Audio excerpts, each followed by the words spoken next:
All right, take two. Let's go. All right, hello and welcome back to another 5K tennis discussion. Today is Sunday, August 8th. Let us know in comments and we will start it over again on our cell phone. For the past 3 years, we have tried to do this with a computer and a webcam, which we're trying to do now, but the internet sometimes doesn't allow us to do so. So we will start... As far as seems like it's fine. We will start a final part 3 back on the old cell phone if this one doesn't work. It seems like it's fine. You seem good. All right. Awesome. Thank you guys. There's a whole bunch of you that wished me happy birthday before, and I appreciate it. Thank you so much. There was quite a few people. Jean, Alex, Flo,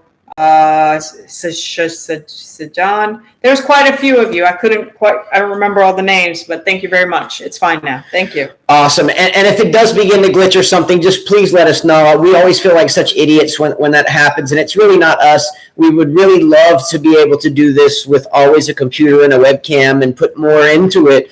But it's just this little island we live in. It's called Dolphin Island off the coast of Alabama, and no one on this island gets a good internet connection. So that's why we always use our cell phone. So, again, if this glitches out this time, we will do the show as we usually did on my cell phone. Okay? Mm-hmm. All right.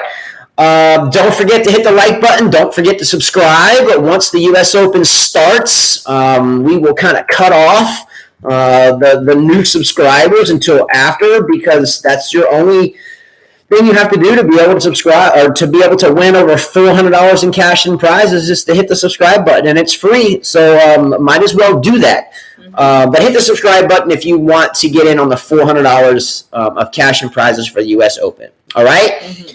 All right, first of all, I'm going to start out today with a big, huge shout out, and that is to Carla here. She is 42 years old. She has turned the big 42. Now, Carla is a mother of 5 children, not uno, dos, tres, cuatro, but 5 children. Has been through a lot in her life, and I wanted to take just a second and tell you happy birthday and to sing you happy birthday. All right, ready? All right, let's sing happy birthday together. Come on. Happy birthday to you. Happy birthday to you. Happy birthday, dear Carla. Happy birthday to you. Thank you, babe. Thank you. Mwah. Let's go. Green eyes. Come on. I'm the same age as your mom, Jean. Yikes. Now. That means you could be my son. Well, yeah, I have a 19-year-old. Yeah, I also have he's my stepson, but it's like he's my son. He's 27. So, yeah. That's right. Yeah. She's got a 27-year-old in there, too. Yeah, so. Also, you notice I'm wearing the new Roger Federer Uniqlo hat. Okay. That's a nice color. And then the Roger Federer shirt. That's a nice color. I was trying to find that in a red and a pair of shorts. I'm 27 as well. I didn't give birth to him, but I raised him, so. It might as well be. Happy birthday to Roger Federer as well. Yes, 40. And Felix Ashe Alicia is also Lori, if you're watching, to Skinner. Her husband is also turning, I don't know what age. I think you said 72. So is that 50? So 50? Is he 50, 72? There's a lot of you August people. Yeah. What are you? What's yours? Leo. We're tough to deal with. Leo. Tough to deal with. All right. Tough. All right.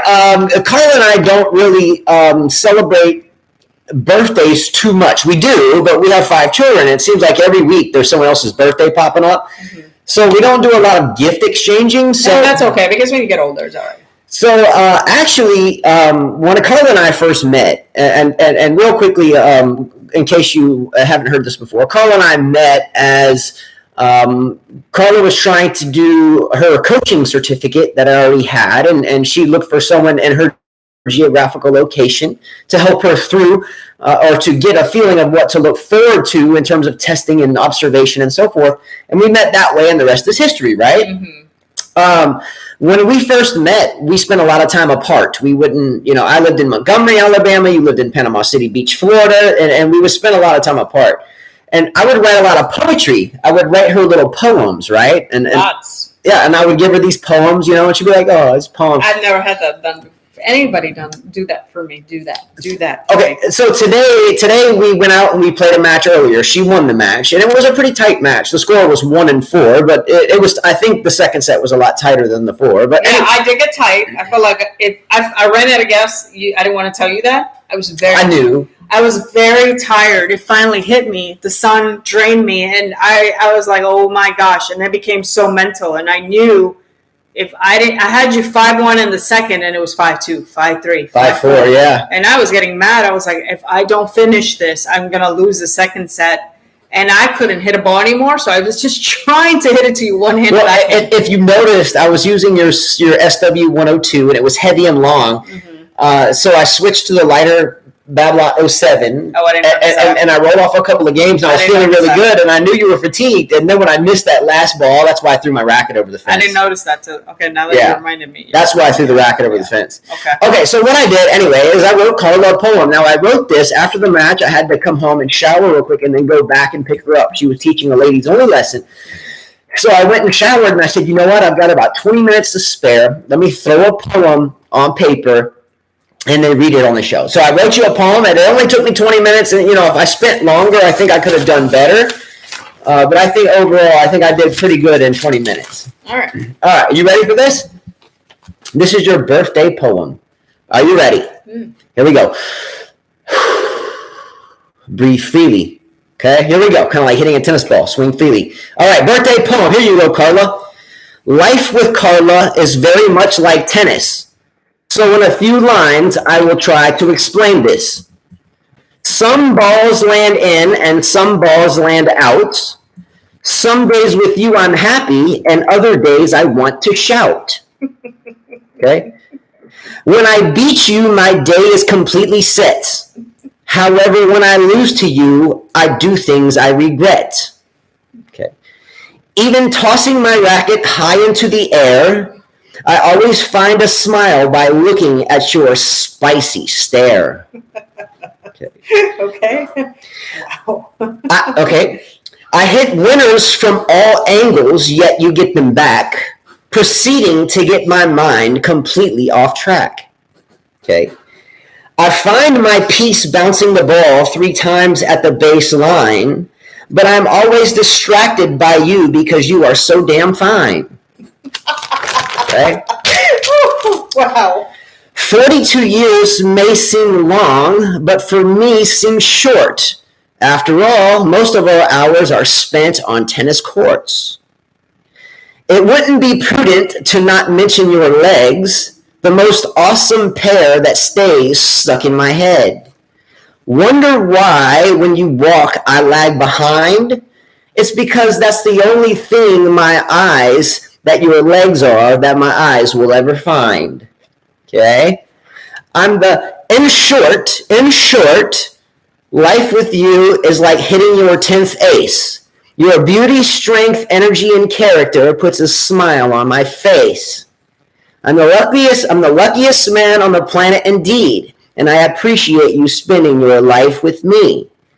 There is nothing better than doing life together, but if you add in tennis, the bond lasts forever.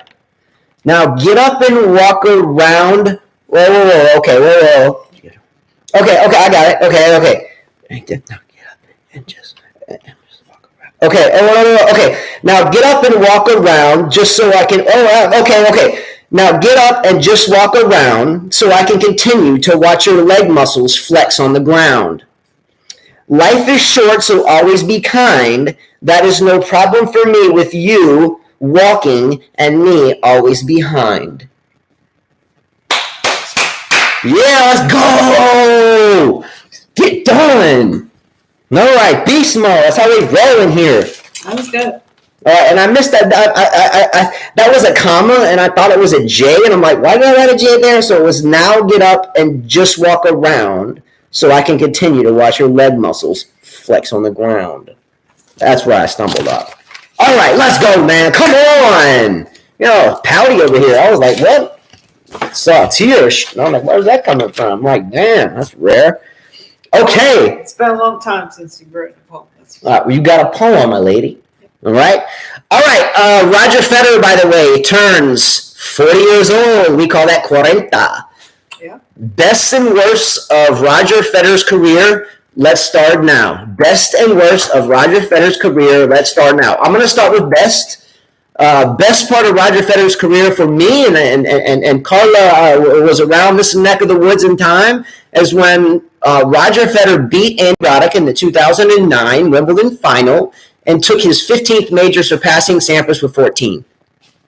Yeah, I remember that. That's when I actually didn't like Federer at that point. I still don't like Federer. I didn't like Federer because to me, Sampras was, but that to me was when I realized that Federer was the best at that point because he passed Sampras. And to me, that was hard to watch Sampras, my favorite player of all time, get passed. So I wasn't happy at that match, but I do think that was probably one of his best matches because Andy Roddick had him.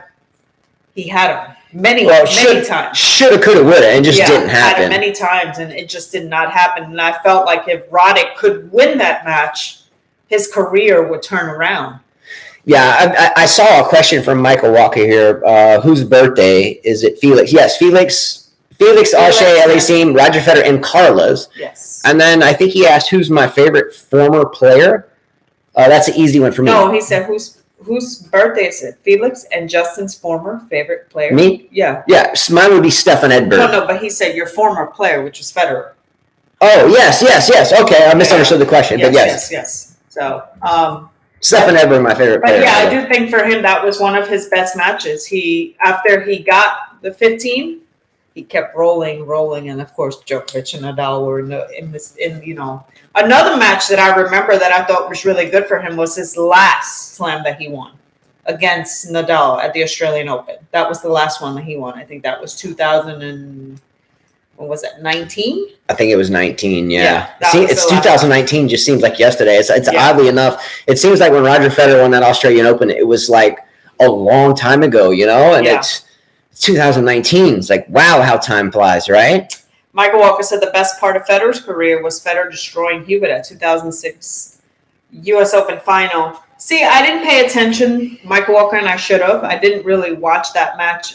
To me, Hewitt was never... I found him boring to watch. He reminds me of Murray.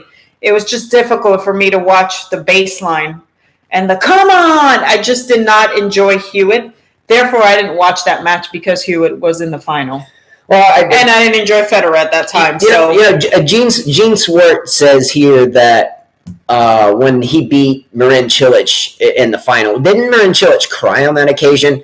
Didn't Marin Cilic? That was an emotional final. That was Wimbledon. Yeah, that was an emotional final. That was a good final. Yeah, I think so. That was the other one I enjoyed was him when he lost to Rafa.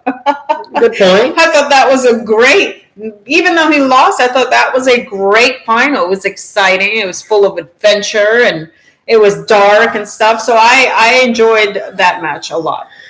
Some people have alluded to the French Open, but the French Open victory for me with Nadal, not in the mix, and then, beating a very strong Soderling at that point in time. I was really excited when he won that French Open. I remember I was in Vermont at that point in time, and I was working in hotel reservations at Killington Ski Resort in Vermont, doing snowboarding and tennis at the same time. Anyway, long story short is I remember that final, I was riding in a truck, and I was talking to my dad on the telephone, and I was driving, and he was watching, and I remember Federer won, and I was like, oh my gosh, he won the French. But looking back on that, I realized that, it was a great, he was able to attain all four majors with that victory, but, Nadal wasn't there, and, that kind of puts one of those kind of less exciting dampeners on that win. And Djokovic kind of sealed that because he beat I forgot to show this. My daughter made this for me. She loves art, and I thought that was pretty cool. I'm going to hang it in my room. So you got the Queen of Hearts in the middle. Hearts. I thought that was pretty cool. And then my other daughter did this for me.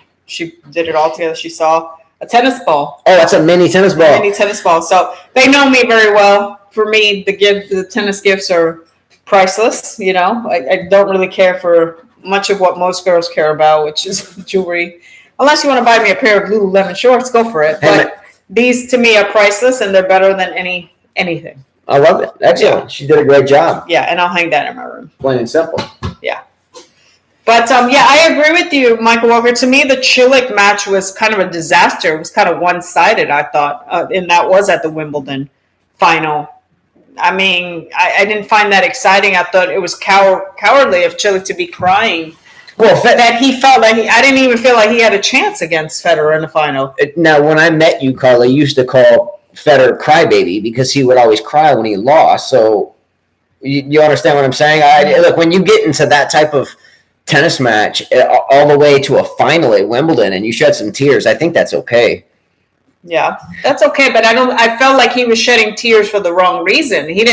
It's not like he battled. I don't remember him battling. It wasn't a close match. It was a 4-set match, wasn't it? Didn't Cilic lose a set in that match? Wasn't it a 4-set Wimbledon final? Mm-hmm. When Cilic had a couple of tears. And look, there's been a lot of times in my life where maybe it was just so happy where you cry. I'm not scared to shed a tear. Any of you brothers out there scared to shed a tear? I mean, think about it. I mean, there's sometimes I'll even watch a movie that'll be a tearjerker. Sure, I don't like to cry in front of people. It takes a lot for me to cry. It has to hit a certain nerve and stuff. I don't think I've ever cried. I think I cried at one match, and my dad told the story a long time ago. I was playing a boy, and it was the longest match I've ever played, and it was grueling mentally and physically, and so I cried because I knew my dad was proud of me.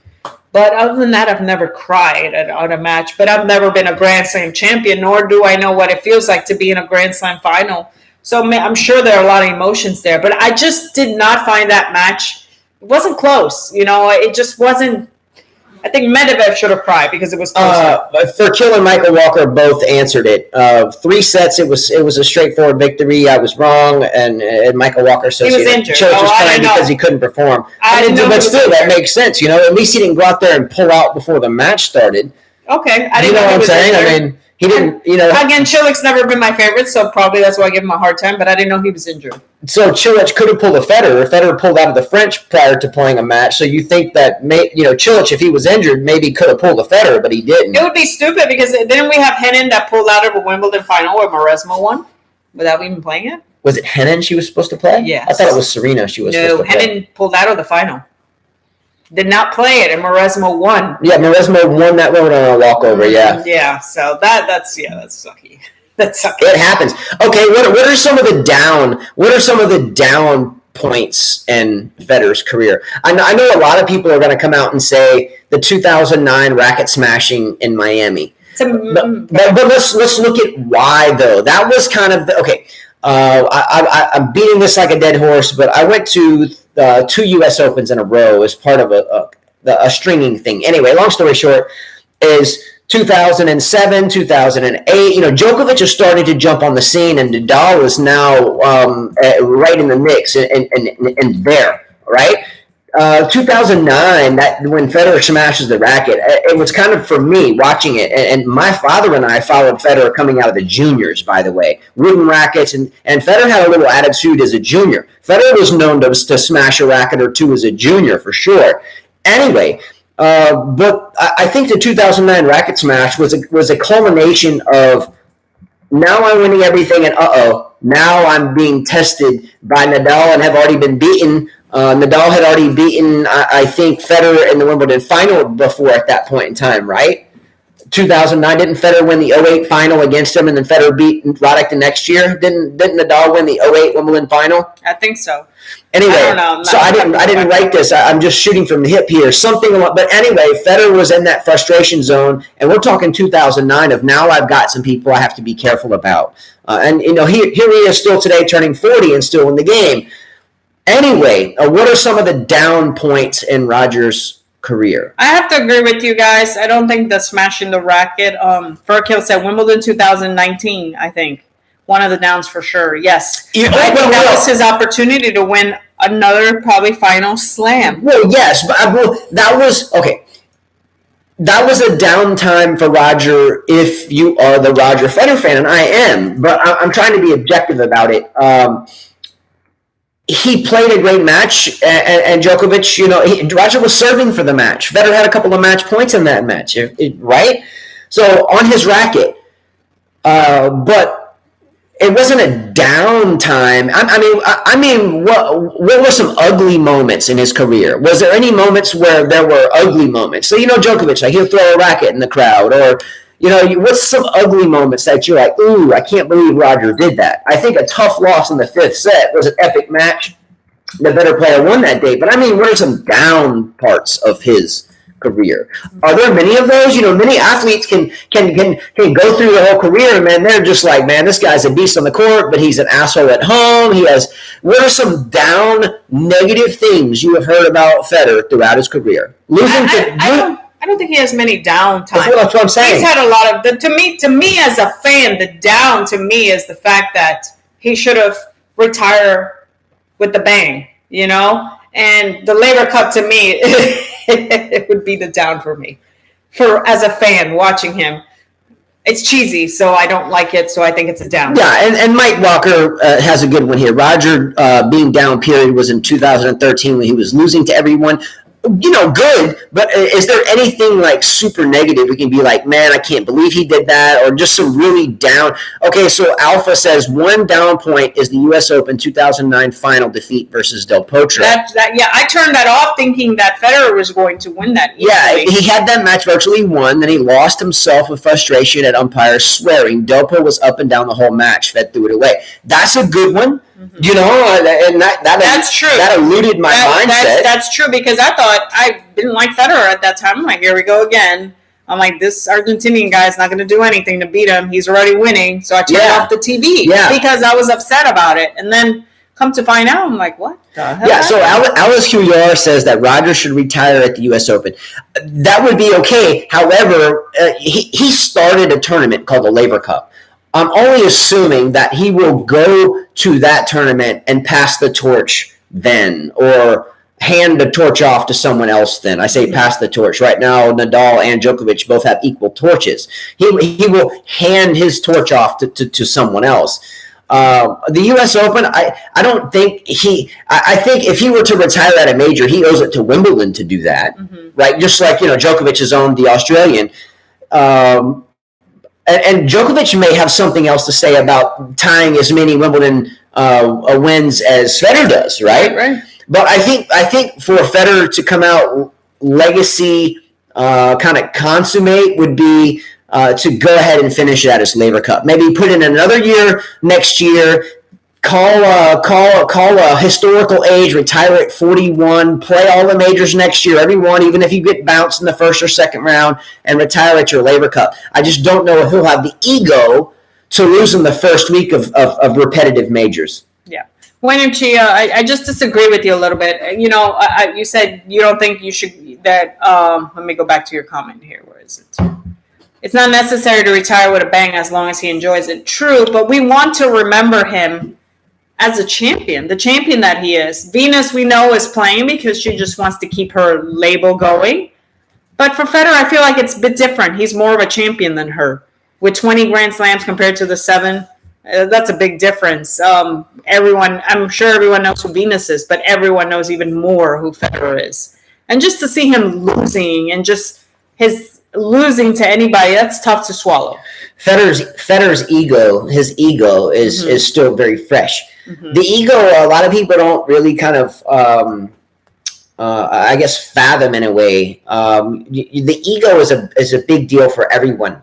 And I'm not saying Roger has an ego, but it's very tough. Venus Williams has been out of the limelight in terms of winning majors for a while now. Roger Federer is just becoming that. Mm-hmm. So it's a matter of, Venus Williams, I think, let go of her superstardom long ago and still plays for the love of the game. I honestly believe that. Yes, she has her brand, and every time she walks on the court, she's advertising for her brand, where otherwise she'd be paying millions of dollars for a 30-second television advertisement, right? Mm-hmm. But ultimately, we'll have to find out where Roger stands with his ego and with his love of the game now unfold in the future. We can't tell what it was because it's so fresh to him. Like you said, he just won the Australian Open. What was it, 2019? Right. That was just a short time ago. It's been a long time for Venus Williams. So I think it's different, and I think injury, if Roger continues to push and push and push, I think injury will sideline him prior to his ego. The body, I think, will finally say, I'm done, whether it's a little, meniscus tear or a little ACL tear or whatever it might be, or a labrum tear on the shoulder. I think it's just that one little thing that'll finally put him down if he doesn't strategically think about the way to do it. Michael Walker, good point, but Borg was it's a different era, which is why a lot of us don't remember, but I do remember him coming back and sucking. Should have stayed retired, should have never retired, actually. I believe he would have had more Grand Slams. His comment is, no matter if Federer goes out losing every match, he will still be remembered by his legacy. Borg returned to tennis after 10 years in retirement at 35. No one remembers that. I do, very few of us do, unless they're paying attention to tennis now. Most people watch tennis because of the three guys, Federer, Nadal, and Djokovic. Borg didn't have that power yet. Tennis wasn't as big, I think. So can I ask you a question, Carla? So, and this is a good question for everyone. I'd love to read the responses, but was it on 2018? Sorry, Simone, we thought it was 2019. Honestly, try to answer this question without thinking right now. On the men's side of the game, okay, Carla just indicated, it's because of these three guys, Federer, Nadal, Djokovic, that, the game is where it is today. I mentioned a moment ago that Roger Federer needs to pass, at least his torch, right? Okay, if you had to erase Djokovic, Federer, Nadal right now from the men's side, boom, and immediately pass the torch to the next three people, who do you give it to, given all you have? Tsitsipas, Zverev, yeah, and you can't say no net game Medvedev. No, he's already passed. Yeah, I mean, who's your third wheel? I don't have a third wheel that I can give it to yet. And TM's kind of already bailed seemingly. No, but they're not super young. Are you going to give it to Felix? No. Center? No. He's young. He's in the final right now against McDonald. Sebastian Korda. This is what I'm saying. All these people. So you have Tsitsipas and you have Zverev, and even both of them we've given hell to. It's like what to do after these three go away. I don't know. Sanja says maybe that he showed support to the tournament directors instead of the tennis players when they're trying to get better treatment for the tournament directors. I don't know. Sinner, maybe he has yet to prove himself. Right now, I can only think of Tsitsipas and Zverev. All right. That's it. Jesus Alcaraz. Jesus Cruz Cava says Sinner. This guy 1000 says Alcaraz. Let me answer both of those. In my opinion, okay, and I'm always wrong. Jannik Sinner is a fine young player, but we have been watching Jannik Sinner now for a couple of years. He was in that next gen cheesiness bullshit when the next gen thing was going on. When I watched the match the other day between Jannik Sinner and the young Korda, I always think of Peter Korda's son, because Peter Korda was in my era. I've been around the guy, the old ATP veteran, right? USPTA guy as well. He's a fine USPTA coach. The proof is in the pudding. Look at his son. By the way, his daughter won the gold medal in golf at the Olympics. Let's go. Talking about running in the family. But when I watched the match between the young Korda, I'll just say Peter's son because I'm a dad. I got 5 kids. He's a child to me. Peter's son. When I watched him play center, I realized that they're kind of the same player. Medvedev is kind of the same player. Berrettini's kind of the same player. They're all just big ground stroking guys from the baseline with a big serve and a bunch of ground strokes. I've seen this player my entire life.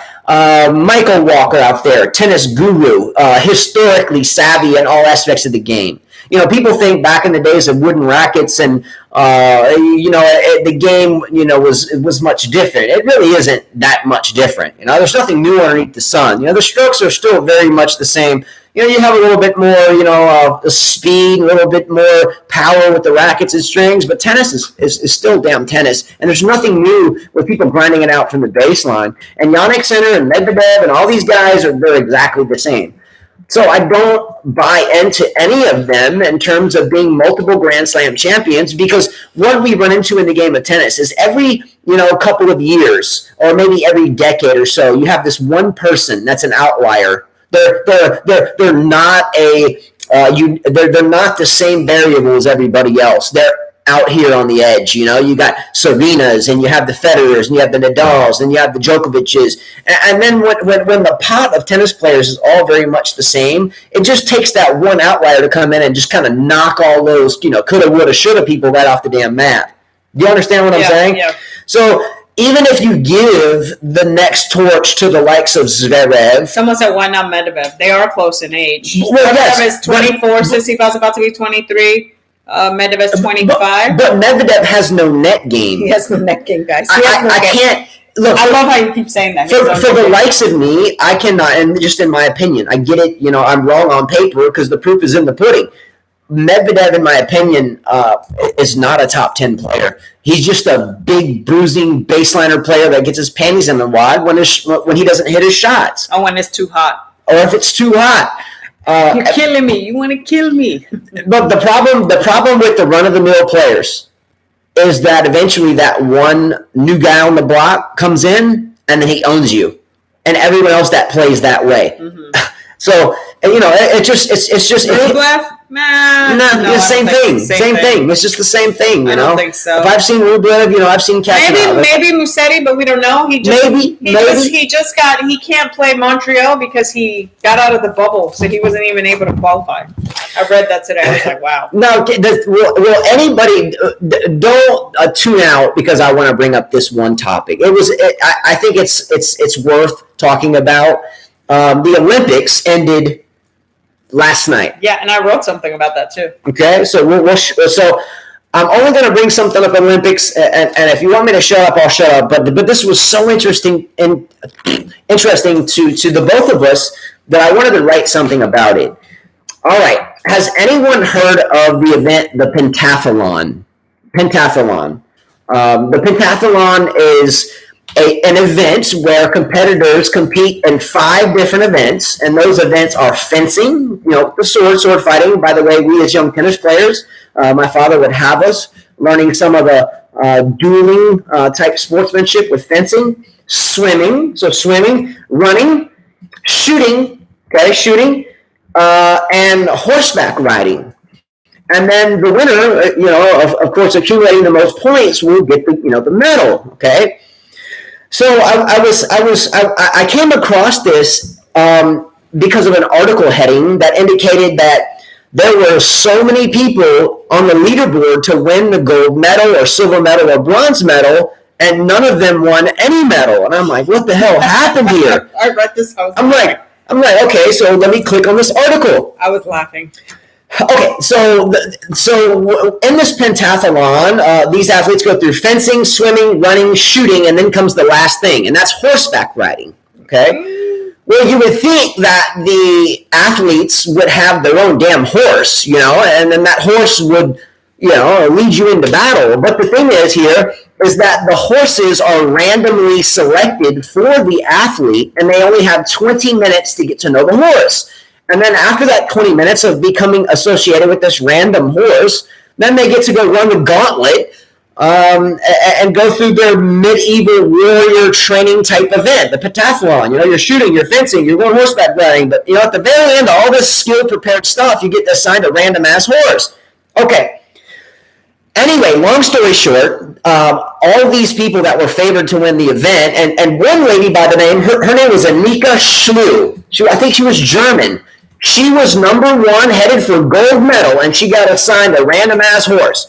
Now, let me tell you what. She wasn't the only one, but most of these people, the horses wouldn't do a damn thing. They wouldn't jump. They wouldn't do anything. They'd try to gallop it up to the jump, and nothing, they would just stop. So my thing is here. Has anyone ever heard of the pentathlon, number 1? And number 2, if you were the rider on that horse that had worked your ass off for 4 years to be on that horse at that event, and you are a favorite to win the damn gold medal, and all of a sudden your horse won't jump or do anything because it was randomly assigned to you, what do you do? What do you do? Start beating the horse? She was punching the horse, right? And then she was crying because the horse wouldn't do anything. Man, I tell you what do you do to the damn horse? Start kicking him. Move your ass. I mean, I love animals. I love animals, but man, if I spend the last 4 years of my life or my whole life training for an event and I aced the shooting, I aced the running, I aced the swimming, I aced the cycling, and all of a sudden I got to jump on this random horse and he doesn't do nothing or anything, sorry for the proper English or improper English. So what I had to do is I had to do a little research on the horses, okay? Now, these horses are playing or from Japan. They were from there, and they randomly assigned the horses to the riders. I looked up the horses' names. Oh, you did? I found the horses' names. They were in Japanese, and I translated them, okay? Here, there was 10 horses, and here are their names. I translated them. It was symbols, like these Japanese symbols, because no one else outside of Japan can't read that. But I figured it out because I got a translator. All right, here are the horses' names for all 10 athletes. Number 10 athlete had Horsing Around. Get it? Horsing Around. Uh-huh. All right.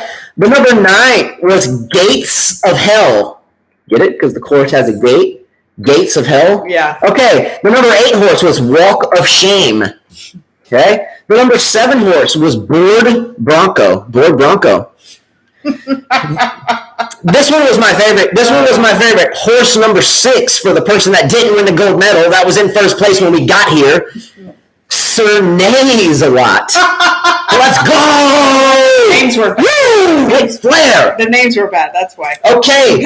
Horse number 5. Now this horse an Englishman rode, or an Englishwoman rode, and it was translated from the Japanese symbol to Harry Trotter. The horse trotting. Get it? I spent time on these. Okay, the next horse on the horse number 4 was Jackass. Horse number 3, Maple Stirrup. Get it? You ride stirrups on a horse? Maple Stirrup. Horse number 2, this horse was so fat, his name was Tater Trot. Did you come up with this shit? Horse number 1, you know what his name was? The one that the lady Anika that was about to win the gold medal that almost flipped the horse over and didn't even end up on the podium. She was the favorite to win the gold, had to go to the event and didn't win anything. Her horse was named What the Buck. Yeah. Poor lady, she was in tears. Yeah. She was in tears. You know what I was watching yesterday? They were jumping. What was the horse competition called? It was Sweden and or Switzerland? No, Sweden and the USA competing for gold. They were competing for gold because the French horse hit one of the poles. Oh, yeah. And then he went like this. Nah, he's not jumping the next one. Yeah. The lady tried. The horse went like this. Yeah. So the American singer Bruce Springsteen has a daughter, and I think her name's Amanda Springsteen, and she was in this. No, but she did fine. She did fine. The French girl that was riding the horse hit the pole, and then as she went for the horse just refused. Yeah, I mean, they got disqualified. Yeah, these horses, they just refused. Yeah, these horses were trotting up to the jump, and they would get there and they'd pause, and the jockey would be like, kind of like having a seatbelt on, and you come to an abrupt stop, like, or your mom going, stop. You have your kids in the car, and you're like, oh, you stick your hand out. The horse would be galloping like full gallop, and the jockey would be like, yeah, let's go to this nice jump. And the horse would be like, no. Then you'd be all froze up. But it was graceful watching some of these horses because when they did it great, they're like showing off. They're doing this little dance. Okay, but the one that didn't want to, it was amazing. Like, she kept trying to get him over, and he was like, no way. Okay, so here it gets even more interesting. There was one lady, and I won't mention her name because I'm sure she regrets it, that punched the damn horse after it went and jumped, and she got kicked out of the Olympics. That's kind of like us when we go to tennis tournaments, right? Carla and I get kicked out of tennis tournaments all the time. If I trained 4 years for this competition, I would have been like, fucking horse, move! Yeah. So I would have been twisting his ear, pulling on the tail. Move your ass! Get your ass over the jump! Get lost! So anyway, the poor lady and poor horse after he got hit. But the lady was riding the horse, she was supposed to get a medal. The horse didn't make the jump or didn't even attempt it. She's like, get lost! Smacks the horse. She gets kicked out the Olympics. So she abused the horse, got kicked out. Now check this out. I did a little research as well. Okay, did some research. I found out their names. I translated them from Japanese to American. But last night, I also came across commands that were very frequently used during this event. So the common command to your horse is like steer, neigh, up, go, good boy, good girl, execute, move, sit, squander, darce left, dart, rein pull. Okay, those are the common things, okay? So last night, I did a rewind and translated those that didn't speak English and then copied the ones down that did speak English, and I have a top 10 list for the new commands that were given out last night to these unique horses that didn't do a damn thing and cost a bunch of damn people medals. I know. Okay? But first of all, we watch this on NBC, so they watch it like a second or two ahead of time so they can, get rid of curse words. So the most common thing I heard was bleep, bleep, bleep, bleep, bleep, bleep. Right? You can understand. Yeah, bleep, bleep, bleep. Bleep, bleep. That was number 10. Yeah. Number 9, I'll kick you. Number 8, I'll put you. Number 7, wait till they turn the damn cameras off, bozo. All right. Number 6, you piece of shit. In Spanish. Okay. Number 5, there's about to be one less horse. Stole. Number 4, you definitely wish you had 99 lives. Number 3, you're about to be castrated. Oh, shit. Poor horses. Number 2, I have a cattle prod waiting for your ass. Okay. Number 1, and this was the one I heard most often. If you think that the lady punching that other horse was bad, wait till you find out what I'm going to do to your ass. You know what? I would never train for that competition. Just knowing that I got to depend my medal on a horse. No thanks, guys. No. Hey, Michael Walker just asked a good question. How many medals did Serbia eventually win? Sandra Stankovic came out and said 9 medals. Look, someone said yikes, but nonetheless, that's excellent. That's excellent, yeah. Bravo, let's go. Yeah, and another story. The Americans win, the females and males, the 400 by 400. And basketball. Running. They were beasts. I wrote their names down. Alison Felix, Athens Moo, which she's a beast. Dalia Muhammad and Cindy McClarkin. I thought those girls raced pretty hard. And the guys, talk about the guys, they were behind, right? On the first lap, they were behind, and then we watched the second guy. Yeah, the men's 4x400 was good too. Yeah, that was unbelievable. And then my new woman crush outside of my lovely Carla is Gabby Thomas. She's beautiful. Gabby Thomas is besides my lovely birthday Carla. Thank you. It's Gabby Thomas. Okay, cool. Like her a lot. We were watching last night. What was it? Your connection's unstable. This might end up bad. So last night we were watching Vacation. Was it Vacation? We were watching Thor. Yeah. Have you guys ever seen all the old European vacations with Chevy Chase? A Christmas Vacation, European Vacation, all those. There's a newer Vacation with Christina Applegate. Mm-hmm. And then her favorite guy is, what's his name? I don't know his real name. I call him Thor. What's his real name? You don't know his real name? No, I don't. Her man crush. She doesn't even know the name. Anyway, but in this movie, I think he comes into a scene with... He comes into the room and wearing boxers. And just watch that scene. That is hilarious. He's got like a man-sized salami sticking out there. Chris Hemsworth. Yeah. So she loves Chris Hemsworth. Yeah. Especially that scene in that movie with the... But that's not real. Man-sized manicotti. That's fake. That's just fake. That's fake, though. That's not real. It's good. That's fake, though. It's great stuff. I would have done the same thing. Mm-hmm. That movie is funny. It is funny, especially the one with the rat. Oh, I like your rat pack. He's like, what? Oh! That cracks me up. Yeah. Yeah. Yes, the family that visit Thor. Yes, the movie's funny. Alex Couillard. Exactly. All right, what's the next topic? Okay. Moving forward. City Open finals. Yeah. McDonald and Sinner. Anybody excited about that? Anyone? Crickets chirping. Anyone? I have something I want to ask everybody. I'm trying over the years to get more involved in following European football or American soccer. Same thing. And I really, Carla's father is a really, really, really long time soccer player, is a fine athlete. But I noticed that Lionel Messi was leaving or has left Barcelona. And since I can ever remember following sports, I've associated those two. Mm-hmm. My question is Lionel Messi, and I don't know anything about this, I have no clue. Mm-hmm. But you have some athletes in sports where, they get to a certain age and they get a little old, and to sign someone to some super long contract wouldn't make any sense. So the player gets a little bit greedy, and he gets his panties in a wad and is like, forget it, whatever. And then the entity, the club is like, you're getting older. I might sign you to a year or two, but I'm not giving you super max long contract. And then it ends up being a shit mess. Isn't Lionel Messi old in terms of soccer? Isn't Lionel Messi the same kind of age category as Federer is in tennis? I mean, he's like 34, 35 years old. How much longer can you run up and down a damn soccer field? Mm-mm. I don't know anything about it. I'd love to know about it, though. But anyway. Yeah. Carlos wrote something here the other night about Brooksby. We talked about Brooksby before. Mm-hmm. You said to write down Brooksby because he's in another big match. Yeah. Why did you have to write that? He lost. He was at the City Open. Sounded like that was a shitty idea. No, he played Nishikori, but lost. The United States took in the most gold medals and the most medals combined in the Olympics.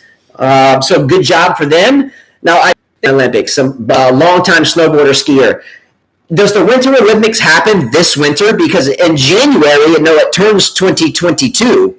So is the Winter Olympics this winter, or is it the winter after? Can someone answer that? Mm-hmm. I don't know. They'll answer it. So Collins is on a roll. Okay. Yeah, and Alice Cuyol, USA Women's Volleyball, finally won gold. Mm-hmm. I just really wish that they were ready. This February, Beijing. Yes! Let's go! Oh, 2022 in Beijing. Thank you for that. Wayne and Chia? Oh, so we're going to Beijing, huh? Well, will things be fine there, Wayne and Chia? Wayne and Chia needs to come visit here.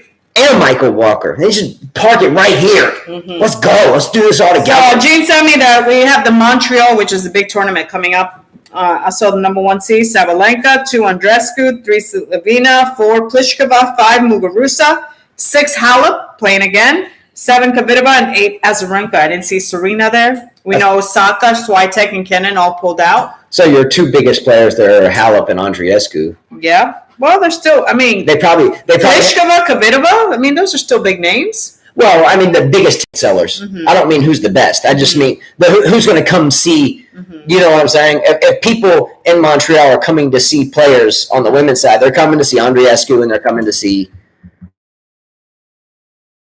racing to see Kvitova. Even though I think she's better than both. But, yeah. Or not really, but same. Yeah. Let's see. Then we have the men. Medvedev's number 1, Nadal. 2, Tsitsipas. 3, Rublev. Shapo, Ruud, Hurkacz. And who is the other person? Oh, Schwartzman, little man, is the 8th seed on that tournament. All right. I already read you your birthday poem. Yes. Okay, you enjoyed that? Yes. That's all that I have, guys. You can add when we made this title originally, before the internet glitched, we said if you have any questions for Carla, personally or at any level, we'll take them. Mm-hmm. You have as many minutes as you want, but if you have any personal questions, any off-the-wall question, tennis-related or not, like, hey, whatever it is, Carla told me last night, when you set this up for my birthday and my birthday only, I will take any off-the-wall question. Mm-hmm. You have your opportunity. Who's got the courage? Let's go! Mm-hmm. Yeah, Andreescu is huge there. Wait a second. Are you going to sit there with me? You going to do the show with me, buddy? Yeah, this is a little man right here with the tan. All right. Is Federer done, Justin? I think he said a million. I think that Justin has said for a while now that Federer is done. What's your favorite? Jose P. Alex Fierro said, what's your favorite color, Carla? Laugh out loud. Purple. Purple is my favorite color. That's why I did my hair purple. Wayne M. Chia, what happened to Diego? What do you mean? What do you mean what happened to Diego? Schwartzman, he's playing. How did you celebrate your birthday? How am I going to celebrate my birthday? Let's see. Play tennis in the morning. Did a lesson with the ladies. I'm going to watch Quiet Place too. I rented the movie and I'm going to actually sit down and watch it. And I'm going to sip on some margarita, maybe. Are you feeling old? Not at all. I'm sure that I could beat most 20-year-olds out there. And I'm fitter than most 20-year-olds out there. Joanna says that French were beasts in teams competition this Olympic. Sandra says, congratulations to winning gold in volleyball. Thank you, Chuku. Jean says, Diego's having a bad day. I think that's why he asked. Michael says, Carla, if Rafa somehow wins the U.S. Open, how will you celebrate? Now, you will see me go cuckoo on this show. Remember on the last show, she said, quote, and look, I know sometimes a lot of our students watch this show, and I don't like to curse, but Carla quoted the other day at the dinner table while we were eating something along the lines of, if Nadal wins the U.S. Open, I'm going to laugh at all you bitches on the next show. And I hate to say that, but that's what she said. Yeah. Any other sports you like besides tennis? To watch? I mean, just in the Olympics, I like watching track and swimming. But to watch any other Olympics? Football. You like football. I like watching football when Tom Brady's playing. And your New York Giants. New York Giants and Aaron Rodgers. And I like when LeBron's playing basketball. I'll watch him. Other than that, watching I like ice skating. Believe it or not, I like watching that. I've never heard that before. But that's about it. There's a lot of metaphors in ice skating to teaching a tennis player. You know, you see the ice skaters, they set up for these pirouettes and they start spinning, and you know their core is tight, you know, and they're rotating. We use a lot of ice skating metaphors for hitting ground strokes or volleys, you know. Anyway, I don't like watching baseball, hockey. I can't stand watching both sports, especially hockey. I find it very boring, even though these guys beat the crap out of each other. This guy said, question for you both. Where do you want to go in the world and your dream place to visit? Serbia. Serbia would be for me, and honestly. Where do you want to go in the world and your dream place to visit? Serbia would be. And can I explain why? Sure, go ahead. It really doesn't have much to do with the show at all. It has something to do with it. But for me, military history is a big part of my life. There's a lot of officers in the United States military in my family. My father was a captain in the Navy. Both my mom's brothers were high-level officers as well. So for me, military history not only is interesting, but there's a lot of metaphors in tennis when we go out on the tennis court and we battle someone else and we're strategically trying to protect our territory and so forth. Anyway, long story short, as I would like to visit there because some of my favorite tennis players ever, Ana Ivanovic and Novak Djokovic, they have some really interesting stories there. And it's a very patriotic country. Like, okay, so you asked me the question, okay, well, most people are going to say, let me go to Paris. Okay, well, everybody goes to Paris. Okay, well, let me go to Honolulu. Well, that's in the same country that I live. Well, let me go to Alaska. Well, I can drive there.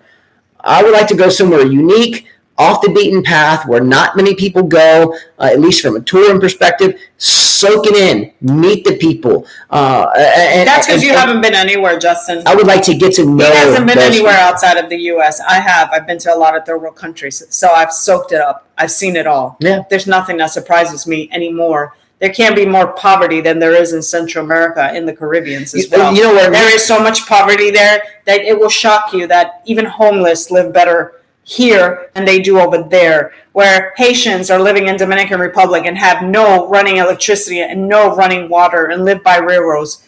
So for me, Serbia would not be a place because that to me would be way better than those countries. So I would like to visit a nice country and I want to go see Spain.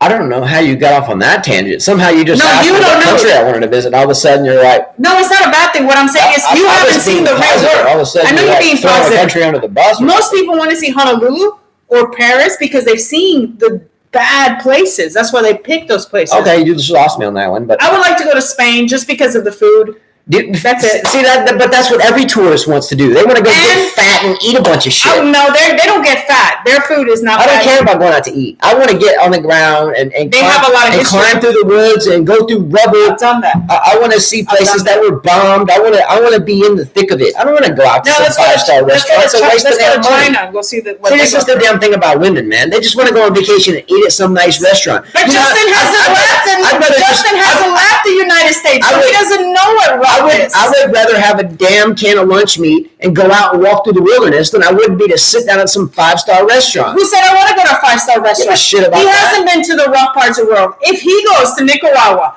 goes to El Salvador. Shoot, I know you said the rough parts of the world. I know the hood in New Orleans and the hood in Montreal, Alabama is damn rough. That's not hood. That's not hood, Justin. That is not hood. That is still paradise. Some of the bars get wild out there. That is not hood. You're far from it. Okay, anyway, the second place I would like to go, honestly, if I knew I was safe and protected, you know, because I mean, I wouldn't care if I was safe and protected if I didn't have a wife and 5 children, right?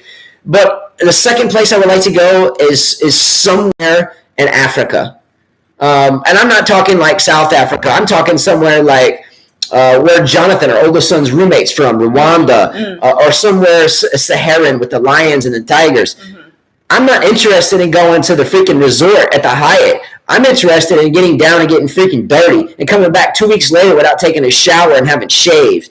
That's my idea of vacation. Chuku, yeah, I want to go to a place with lots of natural stuff. Namibia, yeah, give me that. There you go, Gene Swart. That's what I'm talking about. Chuku, you're very right. I've actually done a lot of the stuff that he has not done. I've actually seen a lot of caves, I've gone to a lot of places, so I've seen a lot. I've gone to ruins where they weren't even discovered yet. I remember going to Guatemala. These ruins hadn't been discovered. They were Belize and Guatemala. They weren't even yet. They were just starting to scratch stuff. And they even dared you to walk into them. You had to walk like 3 miles. You had to leave your car parked. And they would warn you about ants eating up your feet, literally, because they weren't fire ants. They were like huge things.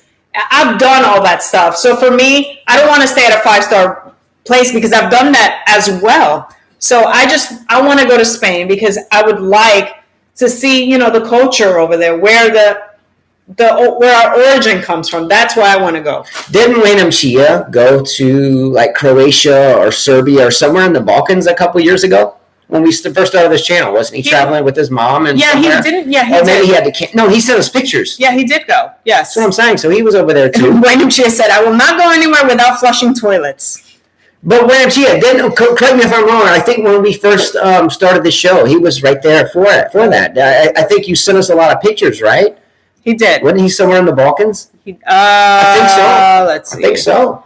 I know he wrote something. Serbia is a beautiful country. You would be surprised. I'm sure it is. Tenua said Justin would like the W2 tours in France, Belgium, Netherlands, like the Normandy beaches. We'd love to do that. That would be World War II sites. Yeah, absolutely. That would be really cool. Who wrote that? Who wrote the question? Tennis fuzzball. So let me ask. Can I ask tennis fuzzball whatever a question? I've always heard interesting things about some of these beaches in Northern Europe where a lot of the World War II battles, namely D-Day, stuff like that, occurred. I've heard that there's these little red flowers that grow out of the sand there on the beaches, almost kind of making kind of a remembrance of all the blood that was shed on the beaches from the soldiers that piled onto the shores getting mauled by German machine gun fire, right? So can you imagine, tens of thousands of troops just coming on shore and looking up at these concrete embankments of nothing but just wide open machine gun fire, just cutting people down like buzzsaws, and they still keep coming on the land. They still keep coming on the land. They still keep freaking digging deep, fighting. No, I can't. That's sad. We've seen a lot of videos. But I hear that on one of these beaches that there are some red flowers that will grow. I would love to go lay down on these red flowers, you know? Another question, Jesus says, Carla, what are the adjustments you're going to do in your game in this part of life? I've already been working on my serve. Justin has been helping me out with the serve, and I think I've been serving well, right? She has. Carla, we have played matches against one another for, so many years and so many matches. Carla has always had a really tight-looking forearm when she serves. So she serves, and then she goes to the downswing, and you see these muscles just lit up in her forearm. She serves kind of tight, so we've been working on loosening that up because she serves. You can see the forearm muscles like all tight. You can see all the muscles kind of flex in the forearm rigidly, but we would like to be loose. So when we go up after that ball, we can pronate. Rotate, he helped me out with that, and I've been doing that starting out. And she's been acing a lot now at this point. So, but I still feel like when you're on your downswing, your wrist still doesn't break free enough on the downswing. I'm talking prior toss, and I'm talking prior to even getting into your locked and loaded position. It's still a little tight. You could just let that whole hand be free, and then get up there and fire it. Another place I like to go now, thinking about it, would be like Ireland. Ireland would be another Well, place. my Aunt Nancy. I would love to go there frequents just because Ireland. it looks beautiful. Yeah. We have a lot of people from the UK and Ireland. I would love to go there. Watch. Definitely would love to go there. Michael says, "Are you guys bored with Roger birthday celebration compilation vids?" I don't watch them, so I don't know. Brian says, "Why don't you go to Albania? It's a small, nice country in Europe where not many people go, but it's so great." I don't like crowded places, so for me that would probably be a good fit. Justin, how do you imagine the African country? This guy asked. Okay, can I answer that question? So, first of all, I'll start out from when I was very young. My father, who's 82 years old, is a retired physician. He was a flight surgeon, captain in the Navy, and then retired into private practice. And since my sister and I have a sister that's 4 years older, so my sister and I, since we were very young, when we got up in the morning, it wasn't just, sit down and eat your breakfast and go to school. It was wake up early and we would sit down at the kitchen table and he would show us pictures of things and talk about things that he had entertained throughout his residencies and his travels with the Navy all across the world. A lot of those happened in Nigeria. There was a foster family that we took care of.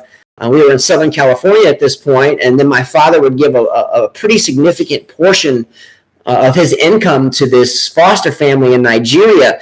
Anyway, long story short is that the gist of these years that we would sit at the table wasn't talking about necessarily, how great the day is. It's look at what some of these people on this planet in which we live do, and they do it normally, like we do breathing here.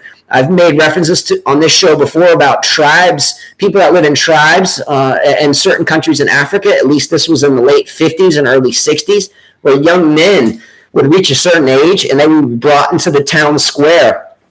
And they would be brought into the town square and they would be made to put on their nice sunglasses and their nicest shirt that they had, which was obviously for us like a cotton t-shirt, but for them it was really significant. They'd sit them down in the town square and they'd give them a handheld mirror, like you look at your makeup or something. She doesn't wear makeup. We don't have a handheld mirror in this house, do we? But anyway, they would hold this mirror in front of their face and all the tribes people would surround them. And they would be beaten in the face with sticks and rocks, whacked in the face repeatedly. And if they even cried or did anything but smile and look at how good they looked in that mirror while their face was getting beaten to a freaking pulp, that's the type of thing we watched. That's the type of thing that we were associated with early on in terms of how tough the freaking world is out there. We were also raised with things. I have a sister. You better be damn lucky you are where you are, because if you do this there, you might be buried in the ground with sand up to your neck and pasted in the felt and the face with rocks there as well. We were always associated with hard knocks since day one. So now, what do I think about the country of Africa? I think reality.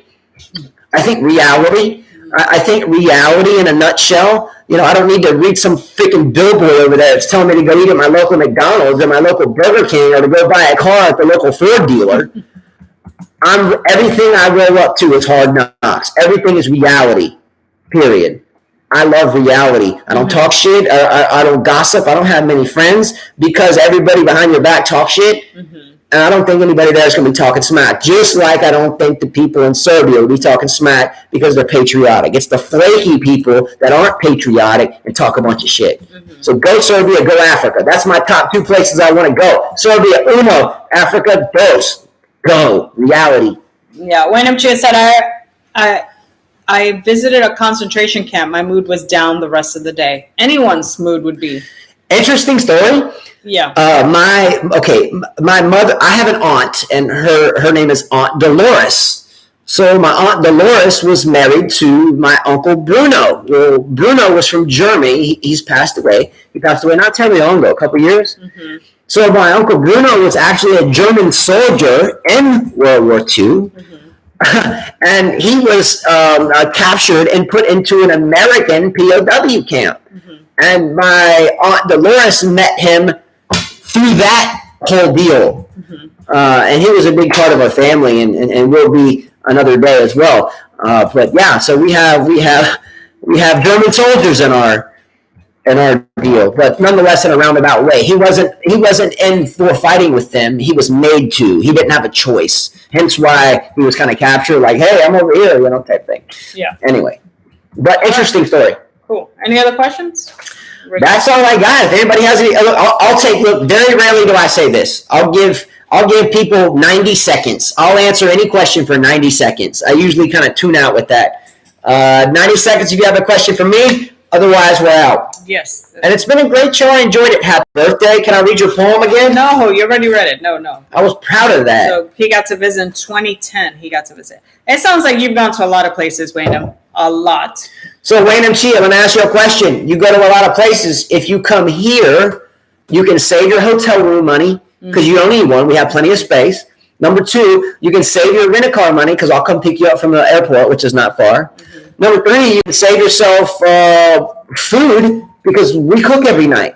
So what I'm saying is you can get your mom if you're still traveling with mom, and you guys can just jump from Singapore, however it connects, to here, and then we'll just pick you up, and then we can do our thing. You don't need really much else after you get here, and then we'll just drop you back off, and you can dip back across the Pacific. Gene asked, who won Toronto and Montreal? I don't know. We for so long we've thought. I have no clue. For so long Really we've thought Djokovic, Nadal, Federer, and on the women's side for so long we thought Serena, and that's about it. We say things like Andreescu and Halep. They get hot for little hiccups and they go away. I have no clue. Really, we're now at the point where there's no clue. Now, this is the reason why I'm putting $300 up. Look, I've never put up $300 for a major. I'm putting $300 cash for anyone that can predict the men's final, the women's final, and the winners of the U.S. Open. You already know this. And look, I can assure you, when it gets to the point where there is no Djokovic left or Nadal left, then I'm going to be bringing up to 500 or 1,000. I'm going to up the ante. But with Djokovic and Nadal around, you already have, you only have to select 6 of 6. So with Nadal and Djokovic around, most of the time you only have 4 of 6 to pick. And that's why, but eventually, no Djokovic, no Nadal, I'm bringing the pots up to 1,000. No, we're not doing that. No, we're not doing it. All right. All righty. Well, my kids are going to the pool, and I'm going to chill out for the rest of the day. Thank you so much for all the great comments. Let's go. Happy birthday, Carla, my Latin spicy lover. You're a beautiful thing, vibrant. Thank you. All right. It will be a very open tournament. Yes. Espero que vengan grandes experiencias para ti y tu familia. Nuevo ciclo. All right, guys. Muchas gracias. Adiós.